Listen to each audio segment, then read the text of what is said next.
Hi guys, welcome back to my YouTube channel Vandan learning classes में आप सभी का स्वागत है। Myself Brajesh sir. तो मेरे प्यारे बच्चों, 18 फरवरी को होने वाला इंपॉर्टेंट पेपर है ये हिंदी का। तो इसमें ध्यान रखिएगा, सबसे बड़ा इंपॉर्टेंट पेपर ये हिंदी का होने जा रहा है। तो इसमें मेरे प्यारे बच्चों जो है कि आपको अधिक से अधिक जो कि ये सारे पॉइंट्स को बताया जाएंगे। और यहाँ पे एक कोड नंबर है 801HG, ठीक है ना। ये कोड नंबर है 801HG और 70 मार्क का पेपर है मेरे प्यारे बच्चों। ये बहुत इंपॉर्टेंट पेपर है मेरे प्यारे बच्चों। इसको जो है कि एकदम जो है कि आपको करना ही करना है, और ये करते हैं तो आपको इसमें जो है कि 100% मार्क इसको आने से कोई नहीं रोक सकता है आपको, ठीक है ना। यहाँ पर जो है कि मेरे प्यारे बच्चे 3 घंटे 15 मिनट का पेपर है। 3 घंटे 15 मिनट के पेपर में मेरे प्यारे बच्चों यहाँ पर 15 मिनट पेपर जो है कि पढ़ने के लिए आपको दी जाती है, ठीक है। यहाँ पर निर्देश को भी सारे हम पढ़ेंगे। आइए देखते हैं निर्देश क्या है। निर्देश को भी अभी अच्छी तरह से स्टडी करना है, पढ़ना है। प्रारंभ के 15 मिनट प्रश्न में पत्र पढ़ने के लिए निर्धारित होता है, ठीक है ना। 15 मिनट जो है कि आपको पढ़ने के लिए दिया जाएगा पेपर को आप अच्छी तरह से पढ़ सकते हैं, उसको समझना भी है, ठीक है ना। मेरे प्यारे बच्चों, इंपॉर्टेंट ये पॉइंट है, ये याद रखिएगा इसमें, ठीक है। इस चीज को समझना बहुत जरूरी है, ठीक है। अब मेरे प्यारे बच्चों यहाँ पर देखेंगे, यहाँ पर प्रश्न पत्र 2 खंडों में रहेगा। ओ तथा ब में विभाजित रहेगा। ओ और तथा ब में विभाजित रहेगा। यहाँ पर ओ और ब जो रहेगा मेरे प्यारे बच्चों, यहाँ पर ओ जो होता है बहुविकल्पी प्रश्न 20 मार्क का रहेगा। और इसमें ब जो रहेगा मेरे प्यारे बच्चों, यह जो है कि वर्णनात्मक प्रश्न रहेगा, जिसमें आपको उसका उत्तर देना होता है। प्रश्न पत्र खंड अ में बहुविकल्पी प्रश्न है, जिसके सही विकल्प का चयन करके OMR शीट पर नीले अथवा काले बॉल पॉइंट से विकल्प को गोला को पूर्ण करना है और आपके काला करना है, ठीक है ना। ये याद रखिएगा, जेल पेन का प्रयोग इसमें नहीं करना है। ये 20 मार्क का पेपर रहेगा। 20 मार्क का जो है कि इसमें आंसर रहता है, ठीक है ना। 20 मार्क के जो 4 ऑप्शन वाले रहेंगे, तो इसमें 1-1 मार्क के सारे प्रश्न पत्र बने रहेंगे, जिसमें 1-1 मार्क। और जेल का प्रयोग तो इसमें नहीं करना है, याद रखिएगा मेरे प्यारे बच्चों। यहाँ पर खंड अ में बहुविकल्पी प्रश्न है, तो प्रश्न के लिए 1 अंक निर्धारित होते हैं, ठीक है ना। याद रखिएगा, उसके सामने 1-1 अंक निर्धारित रहेगा, ठीक है। इस तरह से मेरे प्यारे बच्चे आपका 20 मार्क लगभग यहाँ पर कंप्लीट हो जाता है। और टोटल से इसमें जो कि पूरी तैयारी आपको कंप्लीट होगी। प्रश्न पत्र के खंड अ के प्रश्न हेतु 1 घंटा तथा खंड बी के प्रश्नों को हल करने हेतु 2 घंटे का समय निर्धारित होता है। लेकिन मेरे प्यारे बच्चों, ये याद रखिएगा कि जो ऑब्जेक्टिव प्रश्न होता है मेरे प्यारे बच्चों, यदि आपकी तैयारी रहती है तो 1 घंटे नहीं, वो लगभग 5 मिनट के अंदर हो जाते हैं। 5 मिनट के अंदर हो जाते हैं मेरे प्यारे बच्चों। इसके बाद जितने भी समय बचता है वो आपके वर्णनात्मक प्रश्नों के लिए बनता है। आप अच्छी तरह से उसको समझ के भी जो है कि लिख सकते हैं। और यहाँ पर प्रश्न के सम्मुख उनके अंक निर्धारित किए गए हैं मेरे प्यारे बच्चों। ये इंपॉर्टेंट पॉइंट है, इस चीज को नोट करिएगा। ये 1 मार्क, 2 मार्क, 4 मार्क और 6 मार्क के पेपर आते हैं। तो ये सबसे बड़ा इंपॉर्टेंट मॉडल पेपर्स हैं। इन सब की तैयारियां पिछले बहुत सारी वीडियो डाली गई है, तो उन वीडियो को भी आप देख सकते हैं। उन वीडियो को भी तैयारी कर सकते हैं। तो आपका लगभग जो है कि 95 से % लाने में कोई नहीं रोक सकता। मेरे प्यारे बच्चों, खंड अ यहाँ पे आइए, बहुविकल्पी प्रश्न की शुरुआत यहाँ पे हो रही है, ठीक है। बहुविकल्पी प्रश्न यहाँ पे देखेंगे तो पहला यहाँ पर दिया है, आचार्य रामचंद्र शुक्ल प्रसिद्ध हैं।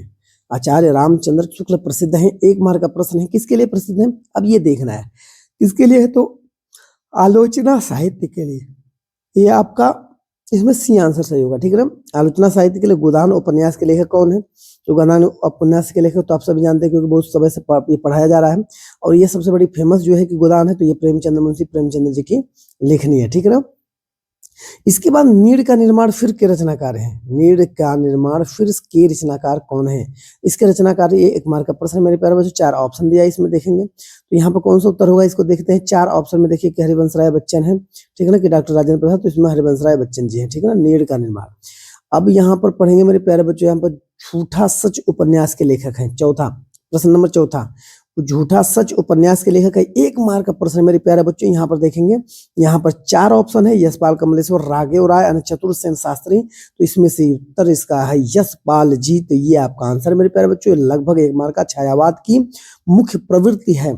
छायावाद की मुख्य प्रवृत्ति क्या है, 1 मार्क का प्रश्न है मेरे प्यारे बच्चों। इंपॉर्टेंट प्रश्न है, इसको देखेंगे। श्रृंगार और प्रेम वेदना, श्रृंगार और प्रेम वेदना, आपका ये आंसर सही है। 6वां जो है, कलम का सिपाही जीवनी पढ़ेंगे। कमल के सिपाही जीवनी किसकी है, ये 1 मार्क का प्रश्न मेरे प्यारे बच्चों। आपके सामने 4 ऑप्शन दिए हुए हैं, इसमें से केवल एक उत्तर है जो प्रेमचंद जी का है, ये आपका उत्तर होता है। इसी प्रकार जो है कि 7वां जो घनानंद किस काव्य धारा के कवि हैं, ठीक है ना। घनानंद किस काव्य धारा है कवि? 1 मार्क का प्रश्न मेरे प्यारे बच्चों। 4 ऑप्शन यहाँ पर दिया हुआ है, रीतिबद्ध है, रीति सिद्ध है या रीति मुक्त। तो रीति मुक्त है, आधुनिक काल नहीं है, ठीक है ना। यहाँ पर आपको चारों ऑप्शन के जो उत्तर यहाँ पे दे दिए गए। हंस पत्रिका के संपादक कौन है? यहाँ पर 1 मार्क का प्रश्न यहाँ पे सामने है और यहाँ पे 4 ऑप्शन दिया है। 4 ऑप्शन में एक उत्तर सही होगा। ये कौन से होंगे? प्रेमचंद्र जी हैं। तो ये हंस पत्रिका के संपादक प्रेमचंद जी है, मुंशी प्रेमचंद जी। अब जहाज के पंचीकृत की विधा है, अगला प्रश्न जो देखते हैं 1 मार्क का प्रश्न यहाँ पर। जहाज का पंचीकृति की विधा है तो कौन से 4 ऑप्शन दिए हुए हैं? 4 ऑप्शन आपके मेरे प्यारे बच्चों दिए हुए हैं। इसमें से जो है कि आपका उपन्यास सी होगा, ये उत्तर आपका सही होगा। अब 10वां प्रश्न पे आते हैं हम। 10वें को देखते हैं कि तार सप्तक का प्रकाशन वर्ष है। तार सप्तक का प्रकाशन वर्ष कब का है? तो ये देख लेते हैं, इंपॉर्टेंट पॉइंट है यहाँ पर। तार सप्तक का प्रकाशन वर्ष 4 ऑप्शन है, तो यहाँ पर जो है कि 1943 है। यहाँ पर 1943 है। करक निर्वेद अस्थायी भाव है, 1 मार्क का प्रश्न है। अगला ऑप्शन देखिए, 4 ऑप्शन इसमें दिया है, तो यहाँ पर शांत रस का है। ये इस प्रकार से उत्तर हो जाता है मेरे प्यारे बच्चों। आइए हम अगला देखते हैं। यहाँ पर जो पी प्रपात सरिस मंडोला में अलंकार कौन सा है? पी प्रपात सरिस मंडोला में अलंकार है। 4 ऑप्शन दिया, 4 ऑप्शन में देखिए यहाँ पर उत्तर देखेंगे। यहाँ पर जो ऊपर उत्तर हो इसका कौन सा होगा? श्लेष अलंकार, उपमा अलंकार। तो इसमें जो आपका आंसर होगा उपमा अलंकार होता है मेरे प्यारे बच्चों। तो ये लगभग आपका ये भी कंप्लीट हो गया। 13वां रोला छंद में कुछ चरण होते हैं। रोला छंद में चरण होते हैं मेरे प्यारे बच्चों। तो यहाँ पर ऑप्शन 4 है, 4 ऑप्शन में से एक उत्तर सही है। इसमें देखिए 2, 4, 3 या 5 कौन सा होगा उत्तर? उसका उत्तर तो यहाँ पर मेरे प्यारे बच्चों 4 होगा। इस प्रकार से प्रश्न आपका लगभग कंप्लीट हो चुका है। उत्तर के साथ 14वां है, आगमन में किस उपसर्ग का प्रयोग हुआ है? किस उपसर्ग का प्रयोग हुआ आगमन में? तो यहाँ पर ध्यान देंगे, यहाँ पर प्रश्न देखते हैं। यहाँ पर मान है चिन्ह, तो आ प्लस क्या लिखेंगे? गमन लिखेंगे। आ प्लस गमन, आ प्लस गमन लिखे मेरे प्यारे बच्चों। तो यहाँ पर आ देखिए शब्द कहाँ है? जो शब्द आ पर होगा वही आपका उत्तर होगा। तो मेरे प्यारे बच्चों यहाँ पर देखते हैं, तो इसमें जो है कि आपका आ हो जाएगा। यहाँ पर उत्तर आपका क्या हो जाएगा? आ हो जाएगा। 1 मार्क का प्रश्न यहाँ पर उत्तर के साथ सही हो गया कंप्लीट। 15वां भलाई में प्रत्यय है। भलाई में प्रत्यय है, प्रत्यय को देखेंगे उपसर्ग और प्रत्यय का आपको ग्रामर की भी, व्याकरण की भी जानकारी प्रॉपर उचित रखनी है, क्योंकि उसमें जो है कि यदि उसकी तैयारी रखेंगे तो आप तुरंत ही इसमें बता देंगे। तो भव, अब यहाँ पर क्या हो जाएगा? प्लस भला प्लस ई हो जाएगा। लास्ट में शब्द क्या है? ई है। तो यहाँ पर मेरे प्यारे बच्चों ई है, मतलब ये समझिए कि प्रत्यय का जो है कि काम होता है, जो अंत में किसी शब्द के लगने के बाद वो बन जाता है। 16वां दिया नीलांबर में कौन सा समास है मेरे प्यारे बच्चों? ये इंपॉर्टेंट प्रश्न है। 16वां में कितना नीलांबर में कौन सा है? और पीतांबर इस तरह से होते हैं। तो इसमें देखिए यहाँ पे 4 ऑप्शन है, 4 ऑप्शन में एक उत्तर सही है मेरे प्यारे बच्चों। कौन सा होगा? कर्मधारय हो गया। तो यहाँ पर आंसर हो गया आपका कर्मधारय। कर्मधारय को यहाँ पर ध्यान से देंगे। आम का सम तत्सम है, आम्र का तस्म कौन सा होगा? तो इसमें देखिए 4 ऑप्शन दिया है, 4 ऑप्शन में एक उत्तर सही, तो यहाँ पे आम्र होगा। ये आपका आंसर सही होगा, ठीक है ना मेरे प्यारे बच्चों। अगला देखते हैं 18 जो कि कृति वाच्य में प्रधानता होती है। किस वाच्य की प्रधानता होती है भाई मेरे प्यारे बच्चों? यहाँ पे 1 मार्क का इंपॉर्टेंट प्रश्न है। यहाँ पे कर्ता की होती, कर्म की होती, भाव की होती, इनमें से कोई नहीं। ऑप्शन कौन सा होगा इसमें? 4 ऑप्शन है ना। कर्तवाच्य, जो कर्तवाच्य कर्ता की प्रधानता को बताती है। आपका उत्तर ये सही है, ठीक है ना। इसके बाद ताभ्य शब्द में वचन और विभक्ति के बारे में बताना है। वचन और विभक्ति कौन सी होगी? यहाँ पर 1 मार्क का प्रश्न मेरे प्यारे बच्चों। यहाँ पर 4 ऑप्शन दिया हुआ। 4 ऑप्शन में देखिए, यहाँ पर देखेंगे कौन सा होगा। तो यहाँ पर चतुर्थी विभक्ति बहुवचन होगा। चतुर्थी विभक्ति बहुवचन डी आपका आंसर होगा। यहाँ पर 20वां जो है कि निम्नलिखित में सर्वनाम है। सर्वनाम यहाँ पर 4 प्रकार के यहाँ पर दिए हुए, 4 प्रकार में देखिए कोई एक आंसर आपका सही होगा मेरे प्यारे बच्चों। तो यहाँ पे होगा क्या? यहाँ पर जो है कि सर्वनाम जैसे ही है, सी मतलब ही मतलब वह होता है ना, ही सी होता है, तो ये होता है जिसको उनके जगहों पर यूज होता है। नाउन के संज्ञा के जगहों पर इसका प्रयोग होता है। तो ये समझ जाएगा लगभग आपका ये उसका आंसर सर्वनाम का होता है। तो 20 में से 20 बात यहाँ पे मेरे प्यारे बच्चों 20 में से 20 आपका तैयार यहाँ पर लगभग हो जाता है। तो इस तरह से 20 में से 20 जो है करने में लगभग 5 मिनट से समय ज्यादा समय नहीं जाता। 5-6 मिनट 10 मिनट जा सकता है, ये नहीं कर रहे। लेकिन खंडों में आइए, इस तरह से खंडों में वर्णात्मक प्रश्नों को हम ध्यान से देखेंगे। खंडों में वर्णात्मक प्रश्नों को ध्यान से देखते हैं कैसे होता है, ठीक है ना। यहाँ पर देखते हैं 21वां है, क्या करना है 21वें प्रश्न को। सबसे बड़ी तो यहाँ पर पद्यांश गद्यांश दिया है, आधारित 3 प्रश्न दिए रहेंगे, जिसपे आपको क्या करना रहेगा, 2-2 मार्क के क्वेश्चन रहेंगे। 3 क्वेश्चन रहेगा तो 6 मार्क का लगभग हो जाता है।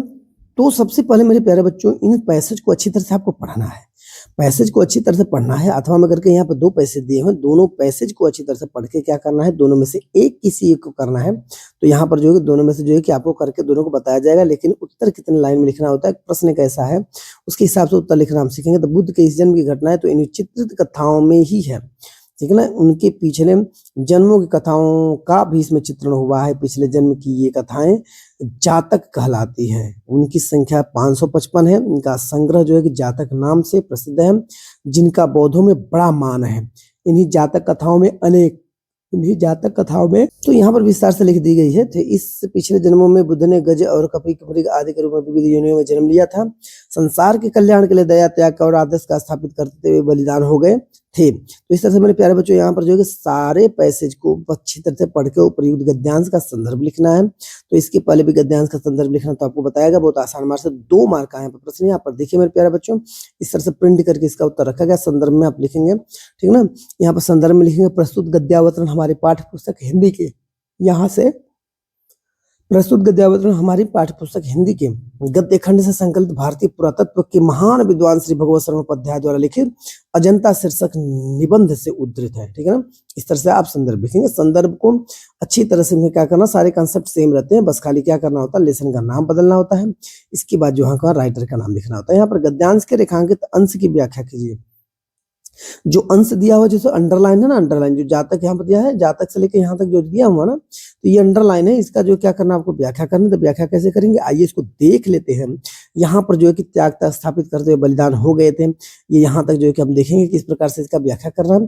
तो आइए देखेंगे रेखांकित अंश की व्याख्या। इस तरह से हेडिंग डाल देंगे, हेडिंग डाल के फिर इसके बाद क्या करेंगे, उसका आंसर जो है आप लिखना शुरू करेंगे। तो प्रस्तुत गद्यांश में लेखक ने अजंता की गुफाओं में चित्रित चित्रों का वर्णन किया है, ठीक है ना।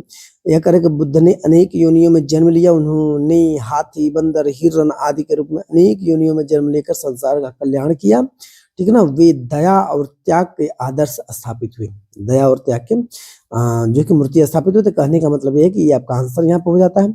आइए तीसरे पर देखिए, जातक कथाएं किन्हें कहते हैं। जातक कथाएं किन्हें कहते हैं, इसके बारे में हम समझते हैं क्या है ये, ठीक है। तो यहाँ पर उत्तर देखिए, यहाँ पर लिखा हुआ है कि बुद्ध ने अनेक योनियों में जन्म लिया, उनके जन्म लेने की ये कथाएं हैं, ठीक है ना। उनके जन्म लेने की ये कथाएं अजंता की गुफाओं में चित्रित है।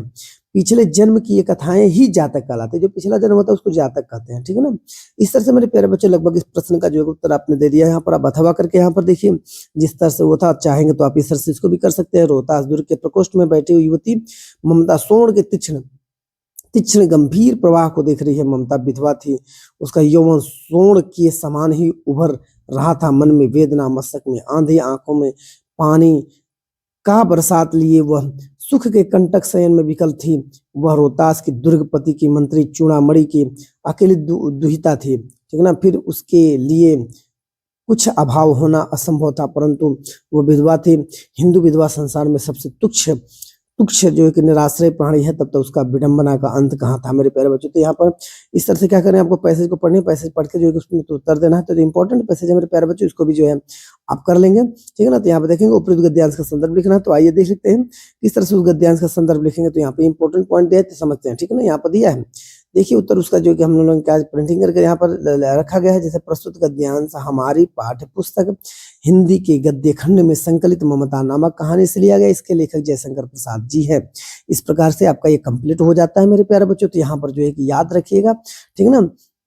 यहाँ पर जो है कि दूसरे प्रश्न का उत्तर देखें, रेखांकित अंश की व्याख्या कीजिए, और रेखांकित अंक का व्याख्या करेंगे तो देखते हैं इसमें कैसे इसका जो है कि जो रेखांकित हिंदू विधवा संसार में तुच्छ निराश्रय प्राणी, यहाँ से लेकर जो है ना ये पूरी जो लाइन की विडंबना का अंत कहाँ था तो यहाँ पर जो है कि सब पूरा वर्णन करना अपने शब्दों में और वर्णन करके लिखना। तो लिखेंगे हिंदू समाज में विधवा का जीवन, लिखेंगे हिंदू समाज में विधवा का जीवन दुखी, उपेक्षित और अनाथ जैसा होता है, ठीक है ना। इसका कारण है कि जीवन के लिए इसके लिए भार बन जाता है, और संसार की, ठीक है ना, संसार की सभी सुख सुविधाओं को भी ये शांति प्रदान नहीं कर पाती है। ऐसी विकट परिस्थितियों से मुक्त ममता के कष्टों का भी अंत नहीं था मेरे प्यारे बच्चों।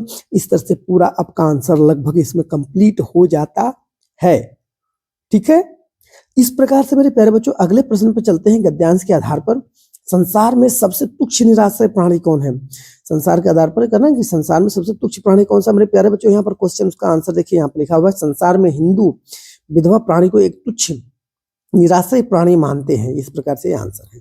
तो इस तरह से अगला प्रश्न की तरफ चलते हैं। अगला प्रश्न क्या ध्यान से देखेंगे तो इसमें कहा गया 22वां जो दिया यहाँ पर दिए गए पद्यांश पर आधारित 3 प्रश्नों के उत्तर देने। यहाँ पर 3 प्रश्नों के आपको क्या करना, उत्तर देना। तो यहाँ पर देखिए पद विभाग दिया, तो इस तरह से हम पढ़ेंगे। अब मैं पद्यांश का आधारित 3 प्रश्न कौन कौन से इसी तरह पहले पढ़ना है। पहले पैसेज को पढ़ेंगे, इसमें 3 क्वेश्चन है, 2 मार्क करेंगे, 3 दूनी 6 हो जाता है, लगभग आपका कंप्लीट हो जाता है। लेकिन पहले पैसेज को पढ़ेंगे, तब इसके बाद जो इसमें से आंसर ढूंढना करेंगे, और इसमें अथवा करके दूसरा भी हिंदी का दिया हुआ है, कविता दी हुई है, कविता का दिया हुआ पैसे, तो कविता का पैसेज भी इसको अच्छी तरह से दोनों को पढ़ के उसका आंसर देना है। सुंदर बैन सुधार साने सयाने जाने की जाने भूली, त्रिछे के नयन देन सने तिने समझाए कुछ मुस्काए चली, तुलसी ते ही अवसर सोहे सबे अवलोकत लोचन लाहुवली, अनुराग तड़ाग में भानु उदय बिगर्मी मंजू मंजुल कंज कली। इस तरह से मेरे प्यारे बच्चों यहाँ पर देखिए पहला पढ़ेंगे उपयुक्त पद्यांश का संदर्भ लिखना है। तो संदर्भ लिखना आपको जो बताया भी गया, लेकिन फिर भी यहाँ पर आपको जो है कि लिख के दिखाया जा रहा है कि किस तरह से लिखा जाना चाहिए। तो यहाँ पर जो कि 22वां को आपको उत्तर लिख रहे हैं, तो यहाँ पर उत्तर लिखेंगे प्रस्तुत पद्यांश हमारी पाठ्य पुस्तक, इस तरह शुरुआत करेंगे। प्रस्तुत पद्यांश हमारी पाठ्य पुस्तक के हिंदी के वन पथ पर नामक पाठ से लिया गया, जिसके रचयिता तुलसीदास जी हैं। इसके रचयिता कौन है? तुलसीदास जी। तो इस तरह से मेरे प्यारे बच्चों यहाँ पर जो है कि आपका लगभग कंप्लीट हो जाता है। इस तरह से आपको लिखना होता है। अगले प्रश्न का उत्तर देखिए कैसे देना हो, ये याद रखेंगे, हम देखेंगे कैसे लिखना। तो रेखांकित अंक की व्याख्या करना है, रेखांकित जो अंश है उसकी व्याख्या करें। तो आइए देखते हैं कैसे व्याख्या करें। सुन्नी सुंदर बन सुधारस से यहाँ से लेकर ये पूरी जो लाइन है, समझाई कछु मुस्काई चली, यहाँ तक पूरा आपको क्या करना है, इसका जो है कि अर्थ देना है मेरे प्यारे बच्चों। तो यहाँ पे इंपॉर्टेंट पॉइंट है, यहाँ पे लिखेंगे गोस्वामी जी कहते हैं, यहाँ पर लिखेंगे उत्तर करके, गोस्वामी जी कहते हैं कि गांव की स्त्रियों की यह अमृतवाणी सुनकर जानकी सी समझ गई हैं कि ये स्त्रियां बहुत चतुर हैं, अतः उन्होंने मर्यादा का पालन करते हुए संकेतों द्वारा उन्हें बटा दिया। ठीक है ना, बटा दिया का मतलब इधर उधर कर दिया। फिर अपने नेत्र तिरछे करके इशारा करके कुछ, ठीक है ना, यहाँ पर बटा दिया, और यहाँ पर अपने नेत्र तिरछे करके इशारा करके कुछ समझाकर सीता जी मुस्कुराते हुई आगे बढ़ गई हैं या आगे बढ़ गई। तो इस तरह से मेरे प्यारे बच्चे लगभग आपका ये आंसर हो जाता है। आइए दूसरे प्रश्न को देखते हैं। तो यहाँ पर दिया तीसरे को, तो अनुराग तड़ाग मन मंजूर कंज कली में कौन सा अलंकार है मेरे प्यारे बच्चों। यहाँ पर जो ग्रामर का विशेष ध्यान देना। तो यहाँ पर उत्तर दिया है कि अनुराग तड़ाग में रूपक तथा मनु मंजुल कंज कली में उत्प्रेक्षा अलंकार है। यहाँ पर आपका जो कि ये भी लगभग आपका आंसर पूरा हो जाता है मेरे प्यारे बच्चों, यहाँ पर लगभग कंप्लीट होगा। तो अब दूसरे पैसेज है, दूसरे पोएम के ध्यान में देंगे, दूसरी कविता को ध्यान में देंगे। अब उसको पढ़ेंगे। तो यहाँ पर सच्चा प्रेम वही जिसका आत्मा बलि पर निर्भर हो, त्याग बिना निष्प्राण प्रेम, प्रेम प्राण निछावर, देश प्रेम वह पुण्य क्षेत्र है, अमल असीम त्याग विलसित अन आत्मा के विकास में, जिसमें, ठीक है ना, यहाँ पर दिया मनुष्यता होती है विकसित। यहाँ तक जो है कि आपको क्या करना पढ़ना है, उपयुक्त पद्यांश के शीर्षक एवं कवि का नाम लिखना है। तो यहाँ पर पद्यांश के जो है कवि शीर्षक का नाम लिखना है। तो कैसे लिखेंगे, यहाँ पर अथवा करके जो कि यहाँ पर ख लिखेंगे, ख के बाद उत्तर लिखेंगे। और संदर्भ में तो आप जानते हैं कैसे लिखा जाता है कि प्रस्तुत पद हमारी पाठ्य पुस्तक के हिंदी काल काव्य खंड में संकलित स्वदेश प्रेम शीर्षक से उद्धृत है। ठीक है ना, यहाँ पर लिखेंगे उसके रचयिता जो है कि यहाँ पर इसके रचयिता श्री राम नरेश त्रिपाठी जी है, और यह कविता उनके काव्य संग्रह स्वप्न से ली गई है। तो मेरे प्यारे बच्चों यहाँ पर इंपॉर्टेंट जो है कि आपका ये जो है कि पेपर हमने यहाँ पे करा, रेखांकित अंश की व्याख्या करनी है। आइए दूसरे प्रश्न को देखते हैं। 2 मार्क का पेपर, दो मार्क का क्वेश्चन मेरे प्यारे बच्चों। तो यहाँ पर जितना भी अंडरलाइन किया हुआ शब्द है, इन्हीं का ही केवल वर्णन करना, न कि अन्य का करना। ठीक है, इसका ही वर्णन करना। तो आइए इसको देखते हैं। उत्तर यहाँ पर लिखेंगे, दूसरा का उत्तर यहाँ पर लिखकर जो क्या करेंगे, हम यहाँ पर लिखेंगे कि सच्चा प्रेम वही है जिसकी तृप्ति आत्म बलि पर हो निर्भर। इस पंक्ति में कवि ने सच्चे प्रेम की परिभाषा दी, और कवि का कहना है कि सच्चा प्रेम वह है जो किसी व्यक्ति की आत्म बलि पर निर्भर करता है। और यहाँ पर देखेंगे कि यहाँ पर करता है, इसका अर्थ है कि, और इसका अर्थ है कि सच्चे प्रेम में त्याग और बलिदान की भावना होनी चाहिए। त्याग बिना निष्प्राण प्रेम है। इस पंक्ति में कवि कहता है कि बिना त्याग के प्रेम का कोई मूल्य नहीं होता। जब प्रेम में स्वार्थ का समावेश होता है तो वह प्रेम निष्प्राण और अर्थहीन हो जाता है मेरे प्यारे बच्चों। ये लगभग इम्पोर्टेंस जो है कि इसके बारे में कैसे लिखा जाता है, इतने लाइन में लिखी जाती है, ये सारा आपको बताया गया है। प्रस्तुत पद्यांश में किसके प्रेम पर प्राण न्यौछावर करने की बात कही गई है। आइए इसको भी समझ लेते हैं। इसका उत्तर कैसे होता लिखेंगे, देखेंगे, समझेंगे। यहाँ पर तीसरा का उत्तर लिखा, प्रस्तुत पद्यांश में देश प्रेम पर प्राण न्यौछावर की बात कही गई है। कवि यह कहते हैं कि सच्चा देश प्रेम एक पुण्य क्षेत्र है, सच्चा देश प्रेम जिसमें असीम त्याग से आत्म का विकास होता है। इसी प्रेम के माध्यम से मनुष्यता का विकास भी संभव है मेरे प्यारे बच्चों। ये लगभग आपका आंसर पूरा हो जाता है। तो इस तरह से लगभग आपके आंसर ये कंप्लीट हो जाते हैं। ठीक है, आइए हम देखते हैं 23वां प्रश्न पर चलते हैं। यहाँ पर देखते हैं 23वां प्रश्न निम्नलिखित संस्कृत के गद्यांश में किसी एक का संदर्भ सहित, ठीक है ना, संस्कृत का गद्यांश दिया रहेगा और किसी एक का हिंदी सहित जो कि आपको अनुवाद करके देना है। ये जो है कि 5 मार्क के हैं। 5 मार्क में आइए देखते हैं, ये मार्क आपका 5 मार्क है। तो इसकी तैयारी कैसे करेंगे, इसको कैसे लिखेंगे, तो मेरे प्यारे बच्चों इसमें पढ़ना होगा, ठीक है ना, यहाँ पे पढ़ना होगा। तो देखिए आइए देखते हैं। तो यहाँ पर दिया को का, तो यहाँ पर दिया कि वाराणसी, ठीक है ना, यहाँ पर पढ़ लीजिए। दूसरा जो कि अथवा करके भी दिया। तो यहाँ पर 2 आपके जो है कि पैसेज दिए रहेंगे हिंदी संस्कृत में, जिसको आपको अनुवाद हिंदी में करनी है। तो ये अच्छी तरह समझेंगे। ये पैसेज नंबर 1 हो गया, और इसके बाद जो है कि इसके नीचे वाला जो है पैसेज नंबर 2 होगा। तो ये आपको जो है यहाँ पर जो पहला पैसेज दिया है वाराणसी एक्सरसाइज से संबंधित है, तो उसको पढ़ लीजिएगा। यहाँ पर संदर्भ लिखेंगे प्रस्तुत संस्कृत, ठीक है, यहाँ पर लिखें इसका संदर्भ प्रसंग और हिंदी अनुवाद लिखें। तो प्रस्तुत संस्कृत गद्यांश हिंदी पाठ्य पुस्तक के वाराणसी पाठ से लिया गया है। मेरी प्यारे बच्चों, इस तरह से आपका आंसर हो जाता है। और प्रसंग में क्या लिखेंगे कि इस संस्कृत गद्यांश में इस संस्कृत गद्यांश में वाराणसी की प्राचीनता और वर्तमान स्थिति के बारे में बताया गया। तो मतलब उसके बारे में जो प्रसंग जो है ना, उसके बारे में जो है कि बताना रहेगा कि गद्यांश में वाराणसी की प्राचीनता क्या है, वहाँ पे प्राचीन है, प्राचीन के बाद क्या है, वर्तमान स्थिति क्या है, इसके बारे में बताया गया। तो यहाँ पर हिंदी अनुवाद के साथ आइए हम शुरू करते हैं। हिंदी अनुवाद कैसे लिखेंगे, तो यहाँ पे हिंदी अनुवाद देखिए, यहाँ पे हिंदी अनुवाद हेडिंग डालिएगा। और वाराणसी में प्राचीन काल से ही घर घर में विद्या के दिव्य ज्योति प्रकाशित होती रही है और वर्तमान में भी यही संस्कृत वाणी की धारा निरंतर, ठीक है ना, यही संस्कृत वाणी की धारा निरंतर प्रवाहित रहती है और लोगों का ज्ञान बढ़ाती है। यहाँ पर अनेक उच्च कोटि के आचार्य तथा विद्वान द्वारा वैदिक साहित्य का अध्ययन और अध्यापन में भी प्रसारत है। मतलब यहाँ पर अध्यापन और अध्यापन चल रहा है। वाराणसी में केवल भारतीय नहीं अपितु विदेशों से भी संस्कृत भाषा को पढ़ने के लिए लोग आते हैं और बिना किसी शुल्क के विद्या ग्रहण करते हैं।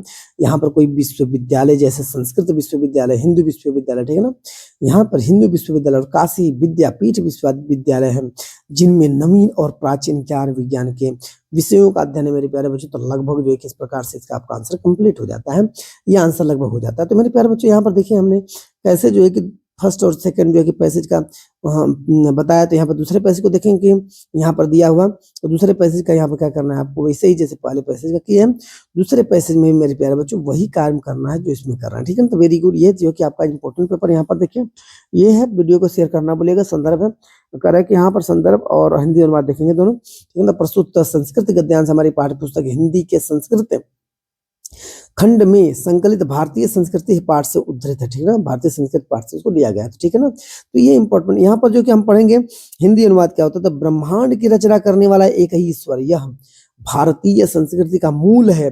विभिन्न धर्मों के लोग एक ही ईश्वर की अलग अलग नामों से पूजा करते हैं। अग्नि, इंद्र, कृष्ण, करीम, राम, रहीम, जिन्न, बुद्ध, क्राइस्ट, अल्लाह आदि एक परमात्मा के नाम है। उन्हें लोग गुरु भी मानते हैं। अतः सभी मतों के सम्मान ताज एवं सम्मान के हमारे संस्कृति का यह संदेश है मेरे प्यारे बच्चों। तो इंपॉर्टेंट ये लगभग हो गया आपका। और आइए हम अगला देखते हैं, अगला क्या है, अगले प्रश्न को समझते हैं। तो यहाँ पर जो है कि इसका तो कंप्लीट हो चुका है लगभग, और ब का मतलब करके संस्कृत में 2 जो दिया था उसका हो गया। अब 24वां चलते हैं। दिए गए संस्कृत पद्यांश में किसी एक का संदर्भ सहित हिंदी में अनुवाद करना है, ठीक है ना, उसी का इसका भी इसी तरह लिखना है। तो यहाँ पर आइए देखते हैं, ये भी 5 मार्क का है, लेकिन ये पोयम है, कविता है। कविता में क्या करना है, कविता में प्रश्नों को उत्तर देना है, तो आपको पूरा मार्क यहाँ पर मिलता है मेरे प्यारे बच्चों। तो आइए देख लेते हैं इसको। तो कह रहा है कि बंधन मरण वपी जयो पराजय है उभय समो वीर वीर भावो वीरता, ठीक है ना। यहाँ पर और व करके अथवा करके 2 ऑप्शन में दिया हुआ, दोनों ऑप्शन में दिया। तो यहाँ पर जो है कि उसके अर्थ को हम लिखेंगे। आइए देखते हैं कैसे इसके अर्थ को कैसा लिखा जाता है और किस प्रकार से इसका वर्णन की जाती है और कितने शब्दों में की जाती है। तो यहाँ पर लिखेंगे 24 को में संदर्भ लिखेंगे। हमारी श्लोक हमारी पाठ्य पुस्तक के हिंदी संस्कृत खंड वीर वीरेण पूज्यते नामक पाठ से उद्धृत है या लिया गया है। तो इस प्रकार से आप लिख सकते हैं। अब इसका हिंदी अनुवाद यहाँ पर जो कि उसको भी सीख लेंगे, हिंदी अनुवाद कैसे करना है, तो उसके वर्ड मीनिंग भी आपको बताएगा। तो बंधन हो या मरण हो, जीत हो या हार हो, दोनों ही अवस्थाओं में वीर समान रहता है और वीर भाव को ही वीरता कहा जाता है। तो मेरे प्यारे बच्चों ये लगभग जो कि आपका ये आंसर इसका कंप्लीट हो जाता है। अब हम आइए अगले प्रश्न पर चलते हैं। अगला नहीं उसका अथवा करके जो दूसरा दिया, तो दूसरा कैसे करेंगे तो उसको भी देख लेते हैं हम कैसे करना है। तो यहाँ पर मेरे प्यारे बच्चों जिस तरह से आपने पहले जो है पोएम का लिखा है ना संस्कृत वाले का, तो इस तरह से इसका भी लिखना था। अथवा करके संदर्भ लिखेंगे और संदर्भ करके इसमें लिखेंगे हिंदी अनुवाद करके नीचे लिखेंगे प्रस्तुत श्लोक हमारी पाठ्य पुस्तक हिंदी के संस्कृत खंड से संकलित जीवन सूत्राणी नामक पाठ से अवतरित है या ली गई है, ठीक है ना। यहाँ पर ये हो जाएगा। और हिंदी अनुवाद करेंगे तो हिंदी अनुवाद भी मेरे प्यारे बच्चों यहाँ पे सीख लेते हैं। एक मित्र उस व्यक्ति के लिए मित्र होता है जो दूर रहता है और एक पत्नी उस व्यक्ति के लिए मित्र होती है जो घर पर होती है और चिकित्सक दुखियों का मित्र होता है और दान मरते हुए व्यक्ति का मित्र होता है। मेरे प्यारे बच्चे बहुत इंपॉर्टेंट इसका जो है कि मीनिंग रहा है, इसको समझेंगे, इसका अर्थ जो है कि बहुत सुंदर रहा है। तो इस प्रकार से मेरे प्यारे बच्चों लगभग जो है कि ये आपके जो कि क्वेश्चन कंप्लीट होगा। 25वें क्वेश्चन पर हम चलते हैं। 25वां क्वेश्चन देखते हैं कि अपने पठित खंड काव्य के आधार पर प्रश्नों में किसी एक प्रश्न का उत्तर देना। मेरे प्यारे बच्चों तो ये याद रखिए कि ये बहुत इंपॉर्टेंट है। ये जिला वाइज होता है मेरे प्यारे बच्चों। तो जिला वाइज में ये याद रखिएगा, अपने स्कूल से अपने टीचर से पूछ कर जो है कि पता कर लीजिएगा जिला वाइज होता है भाई कौन सा आपको जो है कि इसमें करना है आत्मकथा है इसमें। तो ये याद रखिएगा, ठीक है ना। आत्मकथा नहीं, खंड काव्य के आधार पर निम्नलिखित प्रश्नों को उत्तर जो देना है। तो ये चीजें जो है कि आपको यहाँ पर दिया हुआ कि कौन सा लेसन लिखना है, तो कौन से सिलेबस में आपका है अपने जिले से, तो इसका देख लीजिएगा। यहाँ पर जो है कि मुक्ति दूत है, फिर ज्योति जवाहर है, फिर इसके बाद मेवाड़ मुकुट है। अब यहाँ पर मेवाड़ मुकुट खंड का भी अग्र पूजा है, फिर इसके बाद दूसरा दिया जय सुभाष है, फिर इसके बाद सुभाष खंड का भी इस तरह से। और मातृभूमि के लिए है कर्ण खंड काव्य है, कर्मवीर भारत है, कर्मवीर भारत तो मूल खंड काव्य है, ठीक है ना। तो इस तरह से यहाँ पे अलग अलग डिस्ट्रिक्ट में चलने वाले ऐसे ऐसे जो है कि आपके प्रश्न रहेंगे जिनका उत्तर आपको उसी डिस्ट्रिक्ट से संबंधित लेखकों में से किसी एक लेखक का जीवन परिचय देना है। मेरे प्यारे बच्चों, तो जीवन परिचय तो उसके पहले भी बताया गया था, जीवन परिचय कैसे लिखते हैं, तो ये सबसे बड़ा इंपॉर्टेंट पॉइंट है, लेकिन ये बताना जरूरी होता है, ठीक है। जयशंकर प्रसाद, आचार्य रामचंद्र शुक्ल और डॉक्टर भगवत शरण उपाध्याय, इस तरह से चीन इसमें जो कि इंपॉर्टेंट है। इन तीनों लोग पर जो है कि किसी एक पर आप कर सकते हैं। यहाँ पर देख लीजिए, ये करते हैं तो 5 मार्क मिलता है। उसकी रचनाओं के बारे में भी आपको बताना पड़ेगा। तो आइए देख लेते हैं किस प्रकार से जो है कि हमने यहाँ पर जीवन परिचय यहाँ पर दिया है। प्रश्न 26 का जो है यहाँ पर जयशंकर प्रसाद जी का, तो यहाँ पर देख लेते हैं बहुत सुंदर तरीके से यहाँ लिखा कि जीवन परिचय में कि जयशंकर प्रसाद का जन्म जो है सन 1889 में काशी के प्रशिष्ट परिवार में हुआ था, खड़ी पाई। इसके पिता इनके पिता का नाम श्री देवी प्रसाद तथा माता का नाम मुन्नी देवी था। बचपन में ही पिता की मृत्यु हो जाने के कारण उनकी प्रारंभिक शिक्षा घर पे हुई। घर पर उन्होंने हिंदी, अंग्रेजी, संस्कृत, उर्दू, फारसी का गहन अध्ययन किया, ठीक है ना। ये बड़े ही हंसमुख एवं सरल स्वभाव के थे, ठीक है। उनका बचपन सुख से बीता, किंतु दानशीलता के कारण ये ऋणी हो गए, मतलब कम ये हो गए, कम माइनस में चले गए। संपत्ति का कुछ भाग बेचकर उन्होंने ऋण चुकाया, मतलब अपनी इनकी जो खेत बाड़ी थी बेचकर उसका ऋण चुकाया। जीवन में इन्होंने कभी व्यवसाय की ओर ध्यान नहीं दिया। परिणाम स्वरूप इनकी स्थिति बिगड़ गई। जब भाई उस पर ध्यान नहीं देंगे तो कुछ इनकम नहीं होगी। चिंताओं में इन्हें घेर लिया और शरीर का क्षय रोग से पीड़ित हो गया और सन 1937 में केवल 48 वर्ष की आयु में इनकी मृत्यु हो गई। मेरे प्यारे बच्चों, ये रचनाएं इनकी हम देखें तो कामायनी है, आंसू है, लहर है, तो मेरे प्यारे बच्चों यहाँ पर देखिए, यहाँ पर इसकी जितनी रचनाएं थी उन्होंने हमने इसको लिख दिया, ठीक है ना। इस प्रकार से आपको भी लिखना है। यहाँ पर आइए हम देखते हैं, ख में निम्नलिखित कवियों में से किसी एक कवि का जीवन परिचय देते हुए आपको जो कि प्रमुख रचनाओं का उल्लेख करना है। तो यहाँ पर भी जो लगभग आपके जो है कि प्रश्न के 5 मार्क के प्रश्न ये भी रहेंगे। तो इनमें से जो है कि महाकवि सूरदास है, सुमित्रानंद पंत है, बिहारी लाल जी हैं। तो इसमें से किसी एक का जो है कि आपको क्या करना है, यहाँ पर उनके जीवन परिचय को देते हुए बस उसकी उनकी रचनाओं के बारे में बताना है। तो यहाँ पर जीवन परिचय देखिए, सूरदास का भी हम ले लेते हैं। तो सूरदास का जन्म आप लिखेंगे 1478 ईस्वी में रौनकता क्षेत्र में हुआ था, ठीक है ना। यह गाँव मथुरा आगरा मार्ग के किनारे स्थित है। कुछ विद्वानों का मत है कि सूर का जन्म जो है कि दिल्ली के पास सीही नामक स्थान पर एक निर्धन सारस्वत ब्राह्मण परिवार में हुआ था। इस प्रकार से कुछ एक का कहना है। वह बहुत विद्वान थे, उनकी लोग आज भी चर्चा करते हैं। वे मथुरा के बीच, ठीक है ना, मथुरा के बीच गौ घाट पर आकर रहने लगे थे। सूरदास के पिता रामदास गायक थे। सूरदास के जन्मांध होने के विषय में मतभेद है।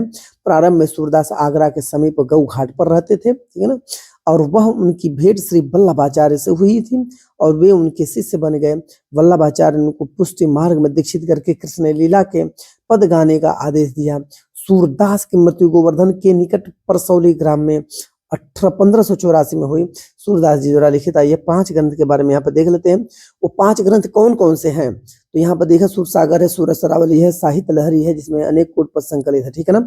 इस तरह से यहाँ पर जो कि सारा चीज दिखा, सूर सागर भी है, सूर सरावली, इसमें सारी इनकी रचनाएं हैं। इन रचनाओं का पढ़ सकते हैं, समझ सकते हैं, ठीक है।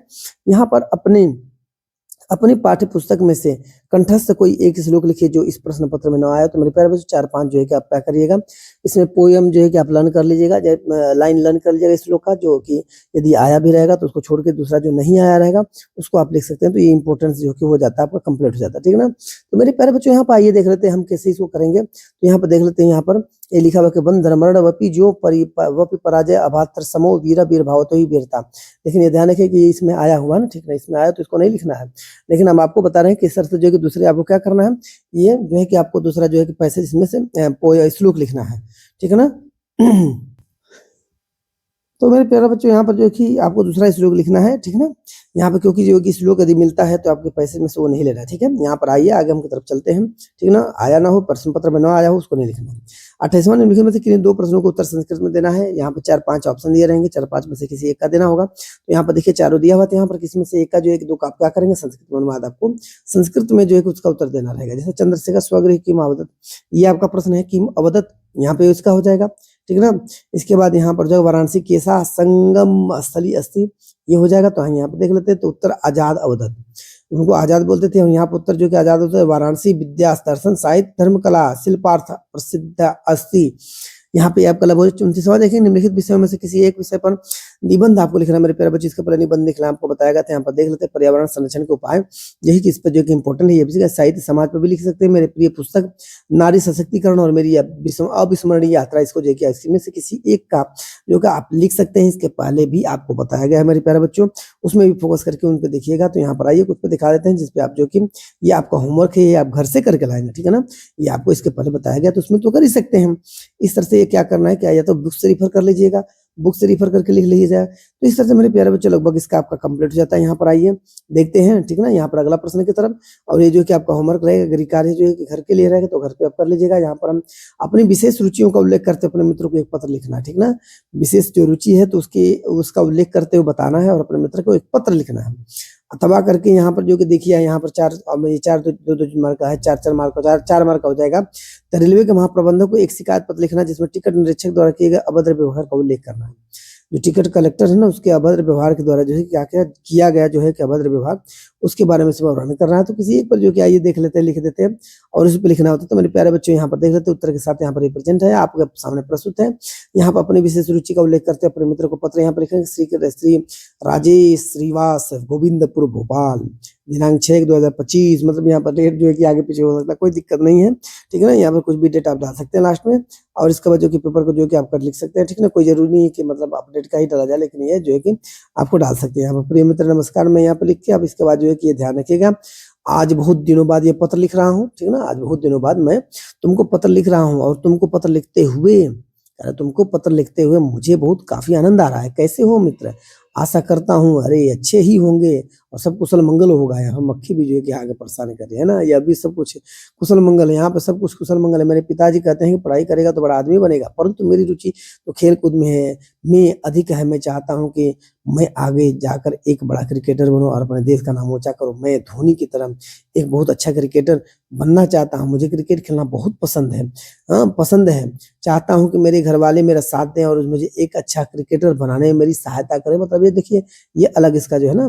तो मुझे पता है कि तुम्हें क्रिकेट खेलना बहुत पसंद है, परंतु तुम एक इंजीनियर बनना चाहते हो, और तुमने पहले ही सोच रखा था कि तुम्हारी पढ़ाई कैसी चल रही है, तुम्हारी पढ़ाई कैसी चल रही है। हाँ, तुम्हारा सेमेस्टर एग्जाम कैसा गया, मतलब ये उसका हाल चाल पूछ रहे हैं। तो तुम्हारा सेमेस्टर एग्जाम कैसे गया। मैं आशा करता हूँ कि तुम कुशल मंगल होंगे। मेरा पत्र मिलने के बाद तुम खुश होंगे। मैं भगवान से दुआ करूंगा कि तुम एक अच्छे इंजीनियर बनोगे। तो इस तरह से मतलब उसका अपना तो बताना ही, थोड़ा सा उसके बारे में वर्णन करना है। तुम्हारा मित्र नीलेश यादव, जो भी नीलेश यादव, सुरेश यादव, चाहे ब्राह्मण परिवार, जो भी कुछ रहेगा, पांडे, ठीक है ना, कुछ भी अपना जो रहेगा, तो इसमें नाम नहीं डालना, तो कहोगे आपको नाम डालना होगा। तो इस तरह से मेरे प्यारे बच्चों लगभग आपका कंप्लीट हो जाता है। और यहाँ पर मेरे प्यारे बच्चों आपका लगभग जो है कि पूरा से पूरा जो मॉडल पेपर आपका 801 HGO कंप्लीट हो गया। इस तरह से नए नए जो मॉडल पेपर के साथ वीडियो सब आएंगे मेरे प्यारे बच्चों, तो ज्यादा से ज्यादा वीडियो को शेयर सब्सक्राइब करना ना भूलिएगा, अपने दोस्तों के पास भेजिएगा। फिर मिलते हैं आपको